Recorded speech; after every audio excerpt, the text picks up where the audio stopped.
Hi, I'm Pastor David Franklin, and if you were to make New Year's resolutions for the church, what would you seek to improve? Well, I'm talking with a few pastors here, and we're excited to have these young, capable pastors who are sitting here on the set, and I'd love for you guys to introduce yourself to our viewing audience.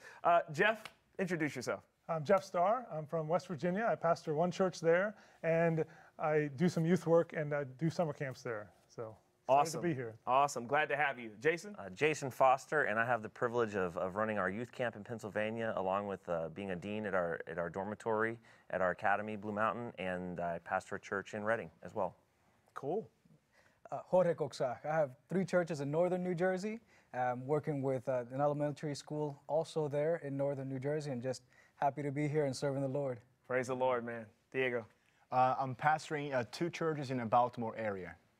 Okay, very good. Well, it's exciting to have all of you here, for us to be here, you know, to be able to talk about what's happening in the areas that we work and also in our church. As a pastor myself, I know that things can get difficult sometimes, and so I want to jump right in. Absolutely. And really, what's that? Absolutely. Absolutely, yeah. I want to jump right in, and there was an article that was written in the Columbian Union that all of us were featured in, and we had some different comments, some challenges to the church, and then also some solutions or resolutions for the church.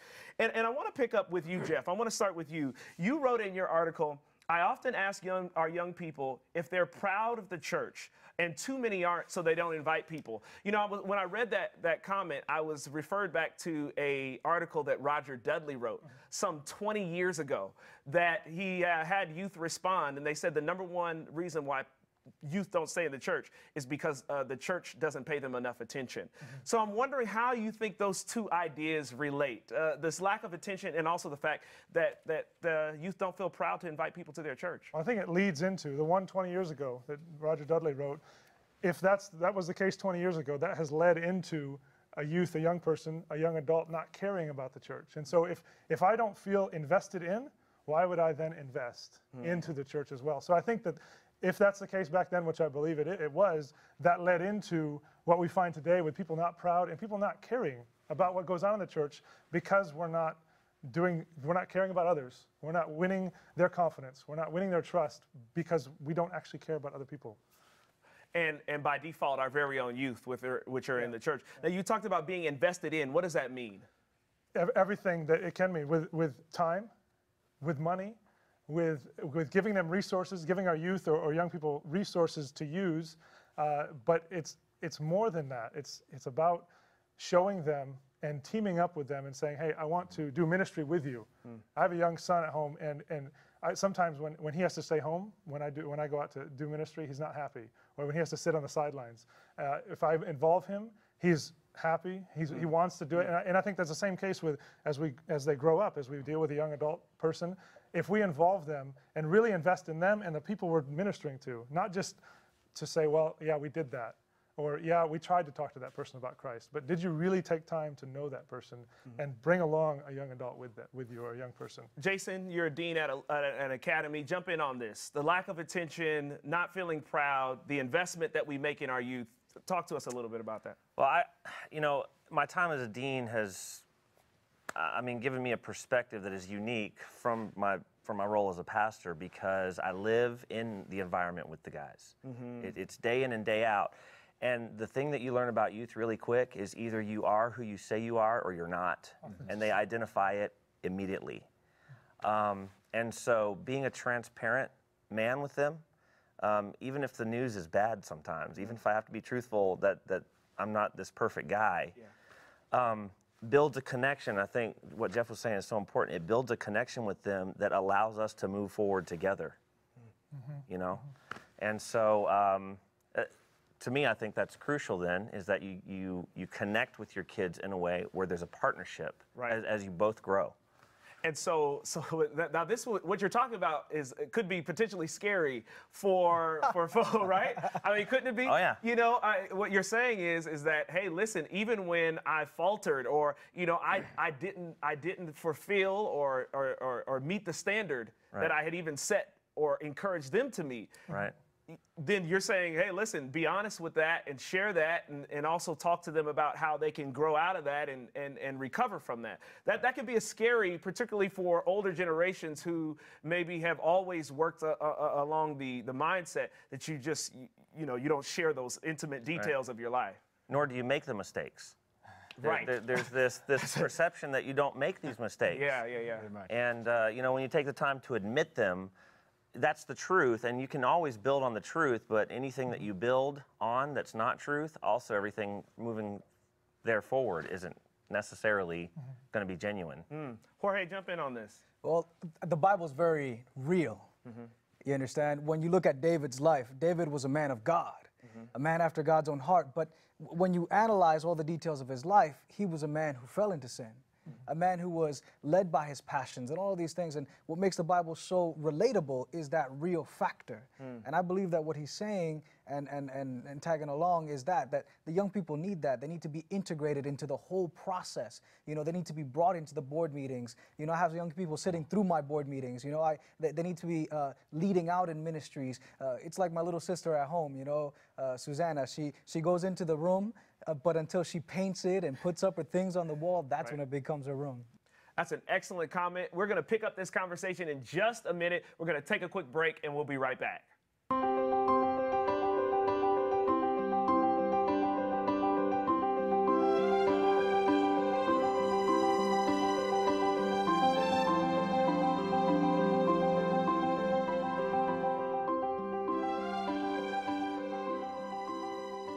Well, lessons that I've learned at the university was one is service, serving others, and that's been my mantra coming into my job as a teacher and as a principal.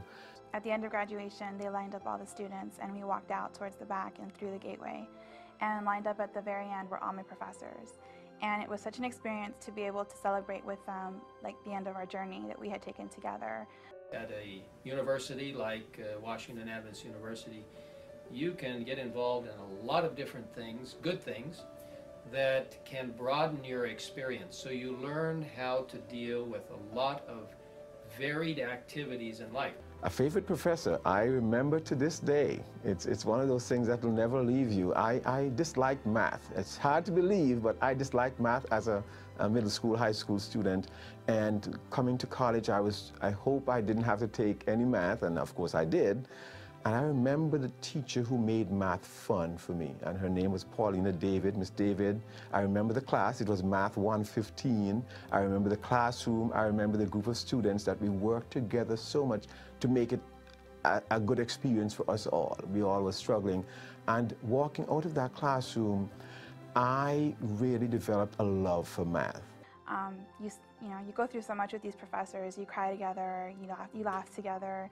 And to be able to be with them and share that moment, to see their pride on their face, as well as the joy that they share for you, was a really memorable moment.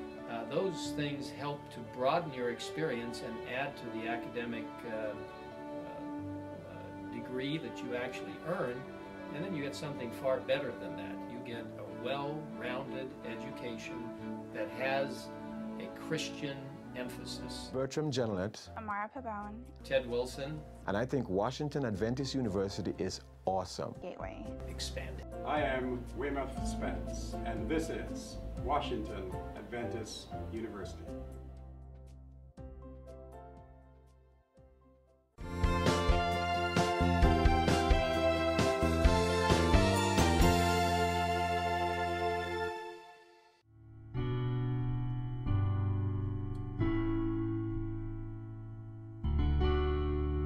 Hi, I'm talking with a group of pastors here, and we're talking about if the church made New Year's resolutions, what would we seek to improve? And I want to pick back up on this conversation here. Jorge, you were talking about integration, and you in this article that we've all been featured in the Columbia Union, you made an interesting point. You wrote this: we have created a lot of veggie eating, non-earring wearing, non-movie theater going, Pathfinder uniform wearing members who are culturally Adventist but aren't truly focused on our walk with God. I want you to expound on that. Well, I came to that conclusion after some years asking, just regular Adventist youth, just a simple question. In whatever it was that they did, for example, not wearing earrings. You know, I'd go up to them and I'd say, well, why don't you wear earrings? And their answers were, well, because the pastor said we can't, or, you know, because my mom said I shouldn't. You know what I'm saying? So I'm like, but do you even know why you do what you do? You understand? So that really bugged me. And seeing it throughout the years, I've encountered it time and time again. So I proposed that in the churches, we, instead of just promoting the rules right up front, although, you know, we want to lead them into a Christian life, we uplift Christ. Like he said, if I were to be uplifted, I would attract all men to me. And that's what I try to do, and I resolve to do every time I have the opportunity to do so. Absolutely, which would make, what would Christianity, what would a Christian's walk look like if that change happens? You know, instead of this list of things that I don't do, I'm following Christ. What's the difference? See, that's where it gets really good. You see, because that's where I take it to where they live. You understand? You know, we want to turn the young people into what our ideal is.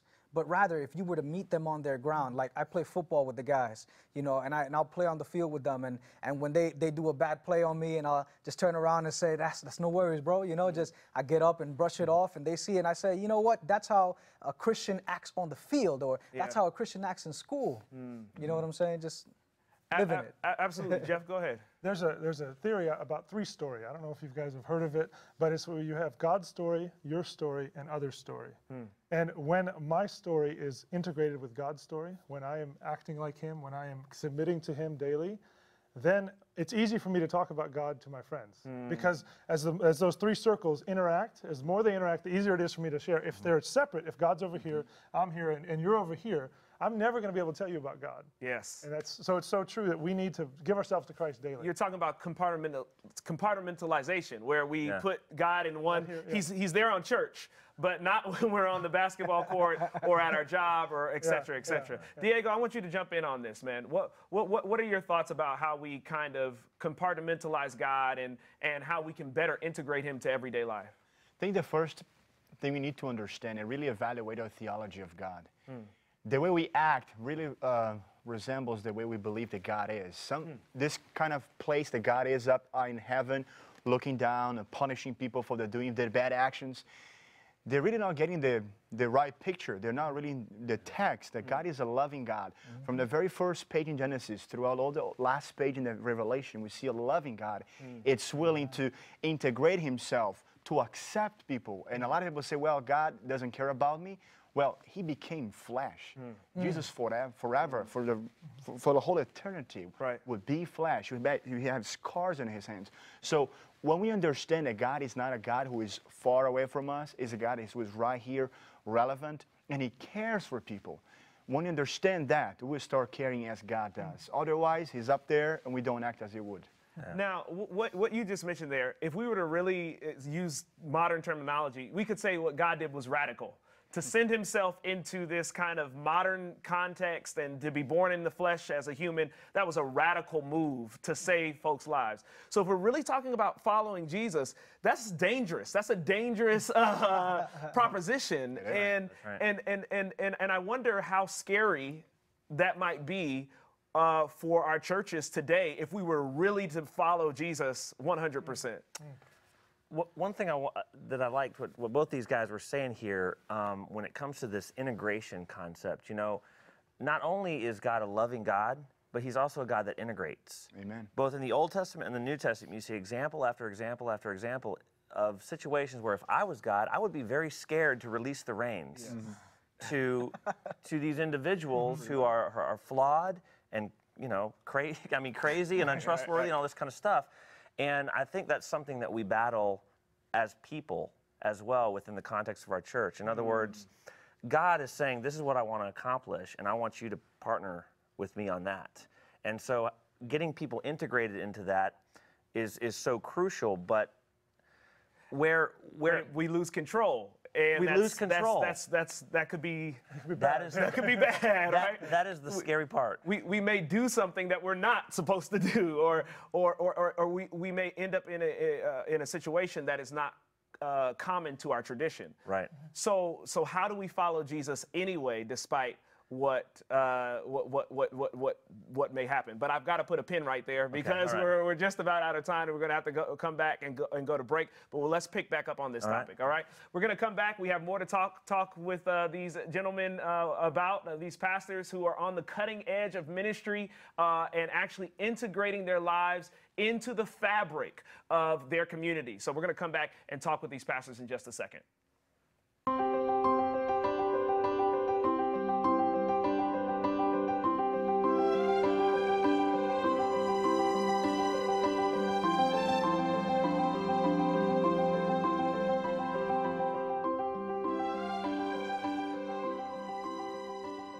When I was a student here, I was involved in the music program, and one opportunity we had as a choir member was to go and sing at Carnegie Hall in New York. And just being on the stage and singing with 500 other people was an experience that I'll never forget. One of my favorite memories is one that I had when I was a residence hall assistant, as well as the student dean, and later as the associate dean of men for the university. And that was our RA breakfast. Once a month on Saturdays, we would get together, and the RAs and deans would cook a meal for all the residents on a Sabbath morning. And it was just a great time of singing, of camaraderie, of brotherhood. And it was just one of those things that a tradition that makes you remember, your time here and why you want to come back and why you want to support the school. I also learned that enough about myself that I knew that I didn't need to be confined to Tacoma Park or even the greater Washington, D.C. area, that there was a great deal of life well beyond that environment. I might not have learned that in some settings, but at WAU, I think I got somehow more of a global sense of belonging. The service motto here at Washington Adventist University is so strong that it really impacted my life, and I'm now trying to teach others to the joy of service. So we went down to D.C. every month and fed the homeless right outside of the White House at MacArthur Park, I think. And so for me, that was a big element of how I looked at service and why we should serve. I was happy to be at a university as a student that really expressed and was intentional about how important service was. Monica Jackson. Dwayne Reed. Leonard Bailey. I am Weymouth Spence, and this is Washington Adventist University.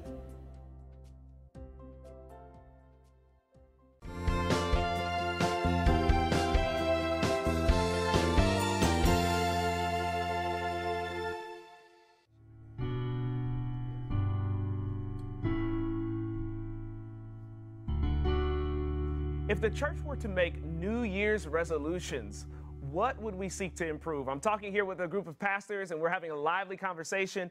And Jason, I want to pick up back on something you were about to make a comment just before we had to go to break. Right. Well, it's so scary to hand something to somebody else and to give them the reins. And what I try to caution myself to do is that I want to not be formula-based. I want to be principle-based. Right. And so when I hand the reins to somebody else, I don't just want to tell them what I've been doing, but maybe I still believe in all the principles of what I've been doing.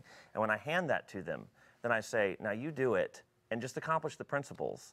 And I might be scared at how they accomplish those principles because it might be different than what I'm used to. But to me, it's so crucial to give them that genuine thing that you're trying to achieve, not just the process by which you do it. Right, right. Because that process could change.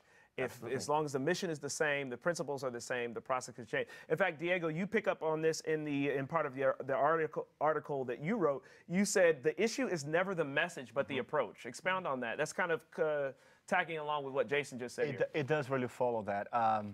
Once I read that the opposite of love, it's not hatred, but it's indifference. And how does he apply to us? I've seen so many evangelistic emphasis on Daniel the Beast, 666, and the Antichrist, and all those things. But what does it really mean? What does it mean? What does he really speak to a person who is really hurting from inside out?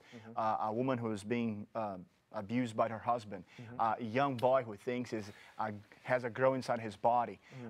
Sometimes we think the Adventism is just a part of select people, And thank God we're becoming a lot more open. We're embracing people, accepting them exactly the way they are. And we do not change anybody. That's Christ, the Holy Spirit, who changes from inside out. Jesus called Matthew when he was still in the tax booth collecting money. He was still stealing money. Paul was on the way to Damascus. He was still a murderer to kill Christians when God calls them.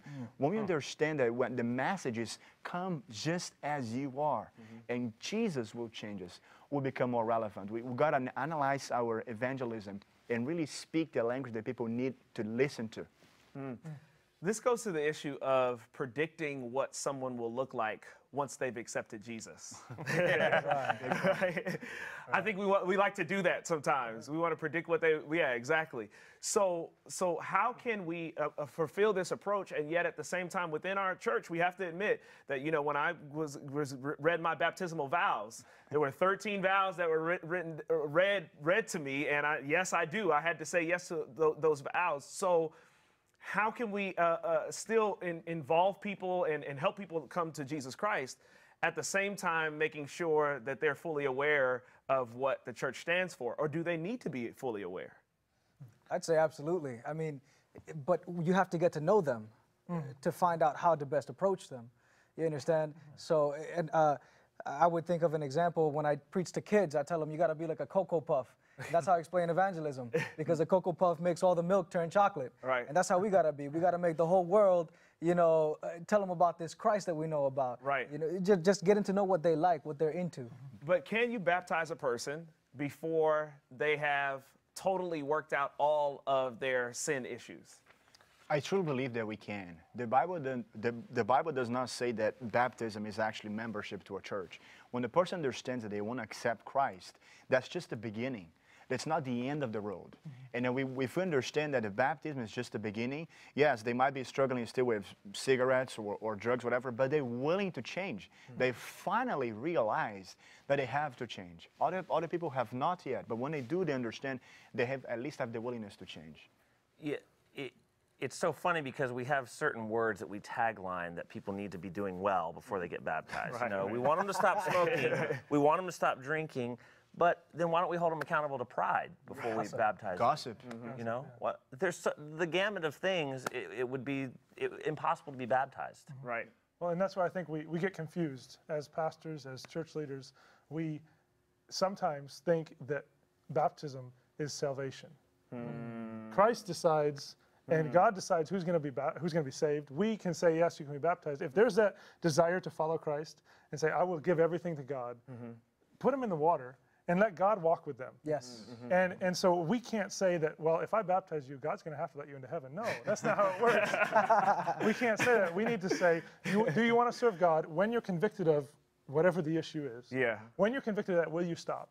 Right. If that person says yes, then put them in the water and let God decide who's saved and who's not. And go ahead, Deanna. the other point is that people have different levels of sins and struggles. A person here might be have many years, might never even become a vegetarian, but it's not a big issue. Sometimes we want to make people to be right at that level, a pattern of like grown-up Christians will call, but people do have different levels, how they struggle with their sins and how they overcome those things. We've got about 60 seconds left in this segment. What support can we put around people to help them as they are baptized? They're not gonna, none of us were perfect when we were baptized. That's the reality of it. So Still not, right? Still not. Bless the Lord. Amen. What support can we put around individuals to help them grow in their spiritual walk? And I'm just gonna have to take one comment. Who's up? Well, as much as right, we want, Jason, as much as we want to integrate people in what we do, I think our best way to minister to others is actually to integrate ourselves into what they do. Because our influence becomes a true reality in their life when they see that we care about what's going on with them. Awesome comment. We're going to pick up this conversation. We're going to keep going here. We're going to have to take a quick break, but we're going to come right back with more on how we can make New Year's resolutions for the church in just a moment.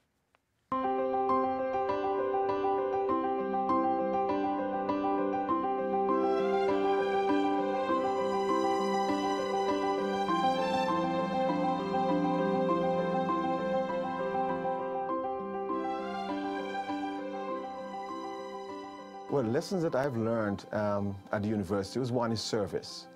serving others. And that's been my mantra coming into my job as a teacher and as a principal. At the end of graduation, they lined up all the students and we walked out towards the back and through the gateway. And lined up at the very end were all my professors. And it was such an experience to be able to celebrate with them, like the end of our journey that we had taken together. At a university like Washington Adventist University, you can get involved in a lot of different things, good things, that can broaden your experience. So you learn how to deal with a lot of varied activities in life. A favorite professor, I remember to this day. It's one of those things that will never leave you. I disliked math. It's hard to believe, but I disliked math as a middle school, high school student. And coming to college, I hope I didn't have to take any math, and of course I did. And I remember the teacher who made math fun for me, and her name was Paulina David, Miss David. I remember the class, it was Math 115. I remember the classroom, I remember the group of students that we worked together so much to make it a good experience for us all. We all were struggling. And walking out of that classroom, I really developed a love for math. You go through so much with these professors. You cry together, you laugh together, and to be able to be with them and share that moment, to see their pride on their face as well as the joy that they share for you, was a really memorable moment. Those things help to broaden your experience and add to the academic degree that you actually earn, and then you get something far better than that. You get a well-rounded education that has a Christian emphasis. Bertram Jelinet. Amara Pabon. Ted Wilson. And I think Washington Adventist University is awesome. Gateway. Expanded. I am Weymouth Spence, and this is Washington Adventist University.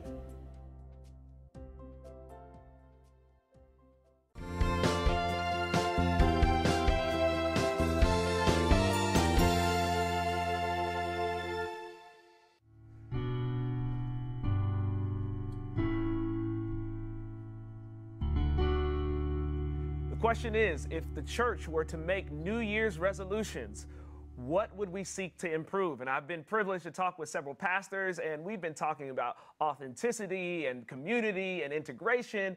And now I want to turn to them for some specific practical steps that and stories that they have integrated into their own community. So Diego, I want to start with you. Tell us how this whole idea of message and approach can or has been integrated in your local context.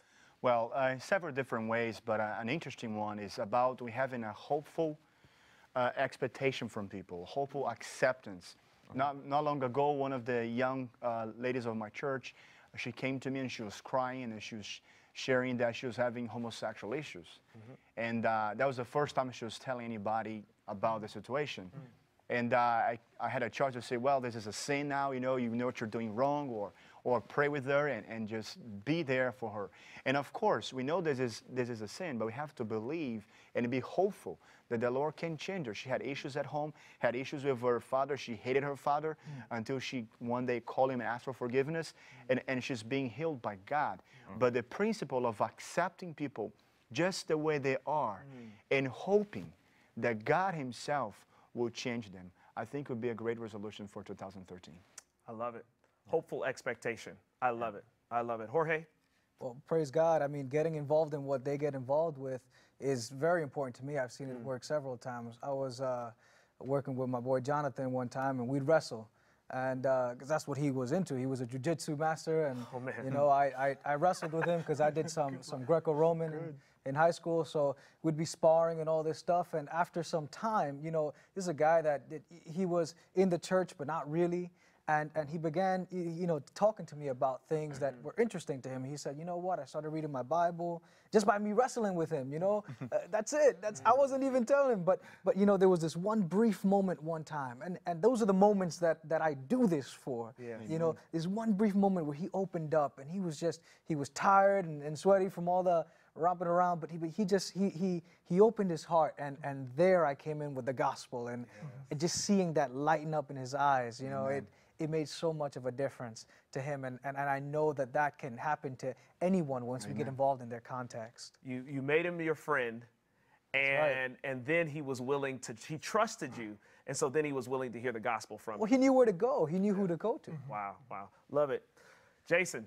You know, we've tried to be very intentional about why we do whatever it is that we do at our church there at Grace Outlet. And so core values is a huge thing for us. Whether it's a church social, whether we're going swimming, whether we're up in front preaching, the music that we lead, what is the value that we are attaching to that thing? Or is it just what we've always done? And so within the context of our values, you know, we want to engage people. Our mission statement is to connect the disconnected. And there are so many people who were once connected to something. People that we went to school with, went to camp with, went to church with, hung out at camp meeting with, that have nothing to do with what we value anymore. And why did they lose that value in the first place? And part of what we identified is that they were never given good opportunity for investment, to invest themselves in this thing.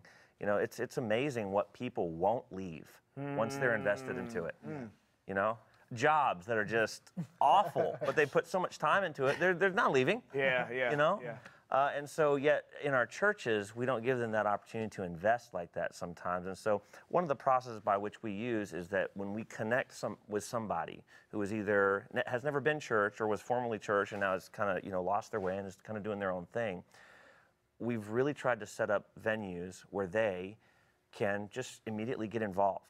And not because we've started a ton of ministries at our church. We don't have a ton of ministries at our church. But you know what? In the city of Reading, there are tons of ministries already happening that we just have to get people who are willing to help and go and help them. That's right. We didn't have to reinvent the wheel. Right. Nothing. But immediately from the time they come into your church, they're integrated and invested in the process of what's happening at your church, whether it's something that your church has started or whether or not you're connecting with another partner within the community. Now, that's a whole nother conversation. It is. Ministry partnership, no, that really is. And I would love to explore that a little bit more, but we're gonna come that as a bonus segment or something. We'll pull that out, all right? Jeff, talk to us. A couple of things I did when I first got in the district. I've only been there about a year, but I went to the mayor and I said, hey, what are the needs that you know in the community? You've been here a lot longer. You probably grew up here, and she has. And she knew a lot of the needs. And one of the needs she mentioned was there was three things: financial, planning, and stuff for kids to do, and family-type ministries. And so we started a ministry for financials at first, and we have other plans to do things down the road. And so finding out the community's needs, and whether you do it from the mayor or whether you do it from however you get those needs, but then to spend time with those people, not just as Christ did. He spent time with the people as one who desired their good and really won their confidence, not just like, hey, I'm going to spend time with you, fake to like you so you can come to the meetings. You spend time with them to really get to know them. Talk about integration, what you were talking about. And as for resolution, I think if every church member resolved to live like Christ did, and meaning that they're going to, like what we just said, they're going to meet you where you're at and not care whether you join my church or not. Yeah, I want you to join the church. Yeah, I'd love for you to come. But I want to be here for you because God loves you. And because God would do that if he was here. And so if I'm Christ to you, I need to reach out and not care what your choice is, but I want to make you a better person. No matter what I'm getting out of it. Right. Beautiful, beautiful. Guys, I just want to say thank you. This has been a lively conversation. This conversation will continue to live on even beyond this moment, and we're going to continue to pray for your ministries. Thanks so much. We pray that you have been blessed by what you've heard.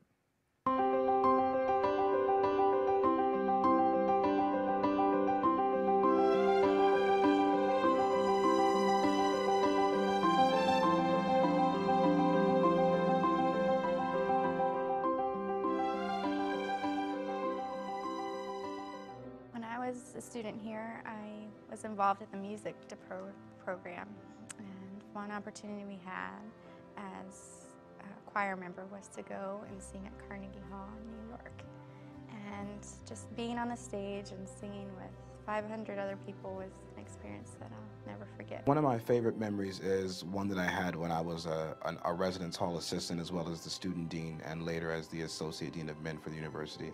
And that was our RA breakfast. Once a month on Saturdays, we would get together and the RAs and deans would cook a meal for all the residents on a Sabbath morning. And it was just a great time of singing, of camaraderie, of brotherhood. And it was just one of those things that a tradition that makes you remember, you know, your time here and why you want to come back and why you want to support the school. I also learned that enough about myself that I knew that I didn't need to be confined to Tacoma Park or even the greater Washington, D.C. area, that there was a great deal of life well beyond that environment. I might not have learned that in some settings, but at WAU, I think I got somehow more of a global sense of belonging. The service motto here at Washington Adventist University is so strong that it really impacted my life, and I'm now trying to teach others to the joy of service. So we went down to D.C. every month and fed the homeless right outside of the White House at MacArthur Park, I think.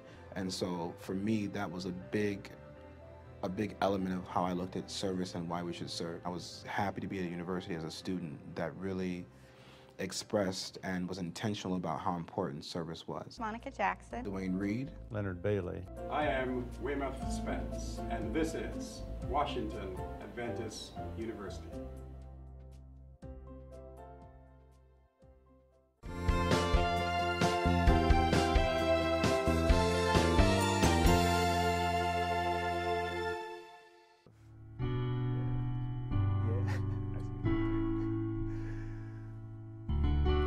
Hi, I'm Pastor David Franklin, and we are talking with pastors about New Year's resolutions for the church. If the church were to make New Year's resolutions, what would we seek to improve? And I'm so glad to have Pastor Mackenzie Kambezi and Pastor Steve Carlson here with us. Please introduce yourself.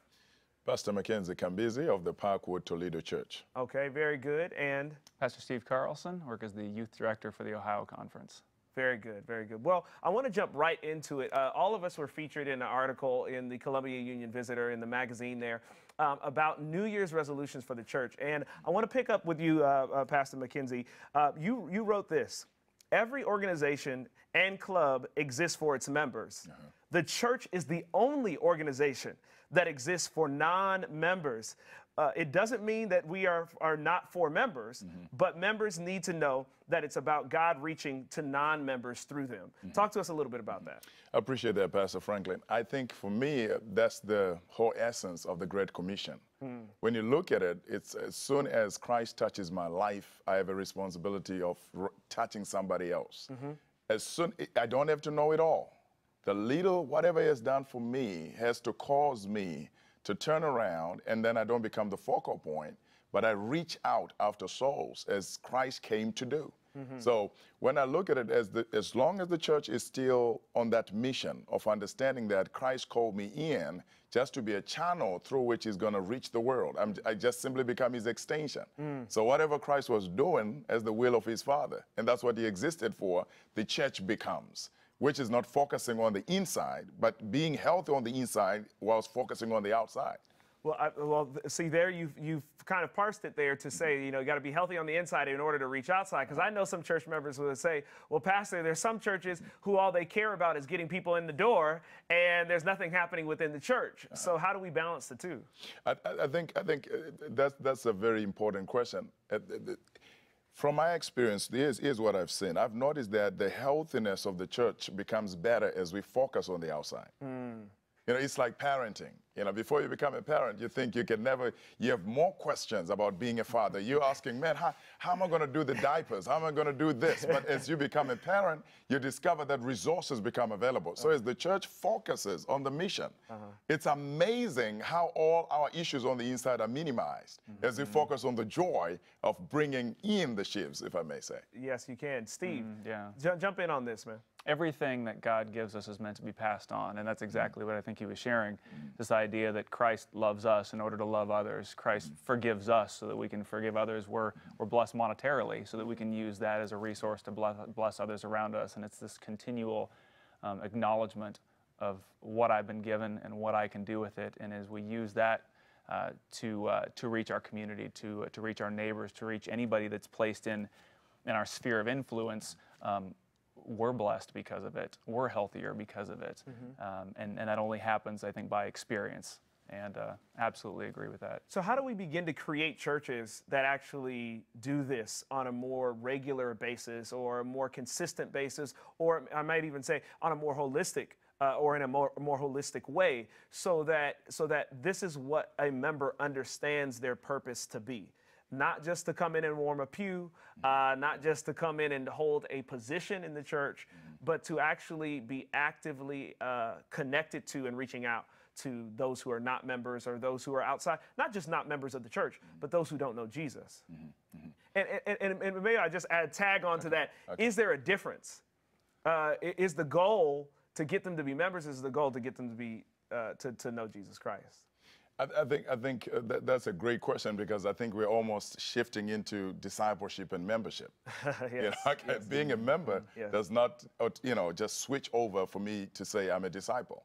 And I think that's one thing that we need to have in the church. They don't have to wait for the end of the year for you to be elected by the nominating committee for you to function. As soon as you have accepted him, you're open to function. Yes. In other words, there's this open work where all of us are workers. And I think that's one thing, by God's grace, as we get our members not to think it's about them. That's when that statement comes into play. Because if I think it's about me, then I have this expectation that the pastor has to visit me, the pastor has to come to me, and it's all about me. And before you know it, we have shifted the mission.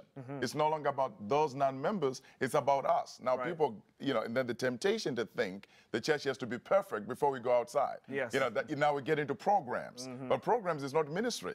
We are called into ministry, not into programs. We have more programs, more meetings, but fewer ministries. So I think that's when our members focus on reaching out non-members, everybody becomes a minister, of which you know, and I, and Pastor, you know that every member is a minister. That's right. So I don't have to wait for a nominating committee. I'm glad if I'm localized at the end of the year, but you know what? I am a ministry. Ministry is not what I do, it's who I am. Right. I'm becoming that which He wants me to be. How do we help churches do this? What can we put into place to help individuals do this?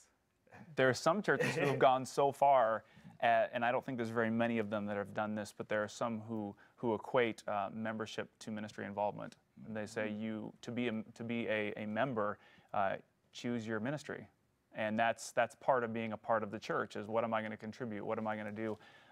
Research, as far as any of it that I've seen, has shown that the higher the percentage of involved laity in the church, the greater growth is experienced in a church. And so the more that, like Pastor Cambisi mentioned, the priesthood of all believers is fully utilized, and people see themselves as being ministers, as being able to take on ownership of their church and whatever gifts God's given them, that translates into growth, that translates into health, that translates into a better experience for everybody involved. And I don't know if you have to go so far as to say you can only be in my church if you choose a ministry, but nonetheless, I think the intent behind it makes perfect sense. Yeah, it does. It does. Yes, just 10 seconds. Go ahead. And I think, to be very frank with you, I think just building on what the pastor was saying, we need to allow our members to fail. The church is the only organization in the world made up of learners. No matter how long you've been in the church, you're ever learning. And we need to let our members know it's okay to fail. You get better as you exercise your spiritual gifts. You have never done this before. So what's happening now, you have got a group of folk who feel, well, I've done this before. I know how it is done. And that intimidates those who are coming in, that the pastor, we're telling them, man, you need to look for a ministry. And they're saying, Pastor, I want to, but where do I fit? I've never done this before. So we need to make it comfortable. People need to be comfortable to grow. To grow. Yes, there you to go. Grow in ministry. Yeah. Well, we're going to put a pin in it right there, but we're going to come back here in just a moment talking with pastors about making New Year's resolutions. We're going to take a quick break, and we're going to come right back.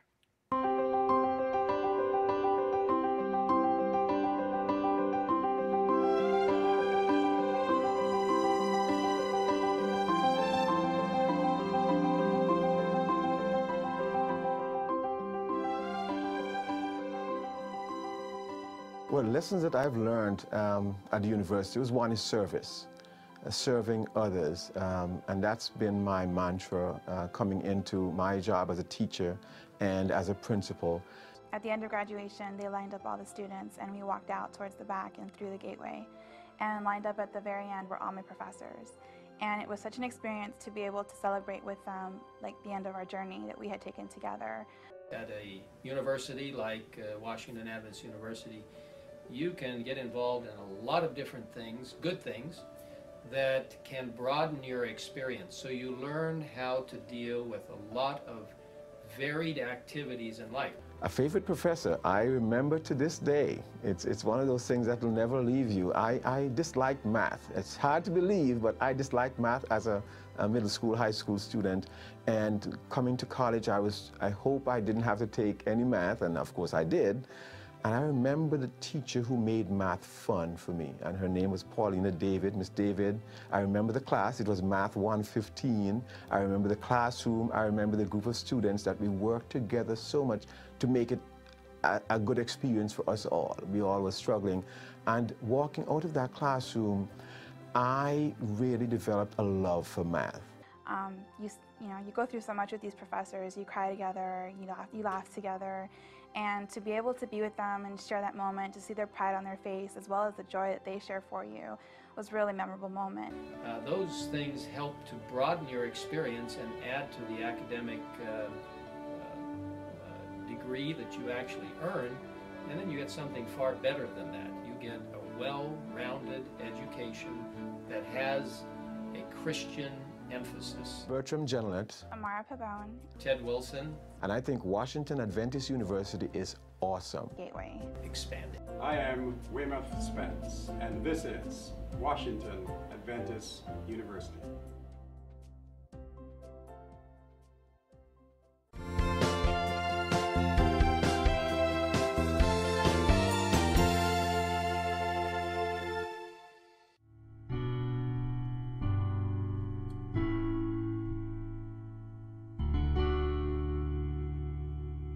Talking with pastors about this question: if the church were to make New Year's resolutions, what would we seek to improve? And again, Pastors Kim Beasy and Carlson, glad to have you here with us. Now, in this article that's in the Columbia Union Visitor about these New Year's resolutions, Pastor Carlson, I want to turn to you. You wrote this: the church is structurally oriented. This has been a huge benefit in becoming a worldwide movement, speaking of the Adventist church specifically. However, change comes about incredibly slow. So we've been this whole time we've been talking about what happens in the local congregation. This comment kind of brings us out to the larger church body, the organizational structure. What are some of the challenges that we're facing with the structure? Why does it move so slowly? Why does change take so long? Any organization that's dealing with a large group of people with diverse opinions and views is going to be difficult to change in a positive or negative way, just because there's a lot of people involved.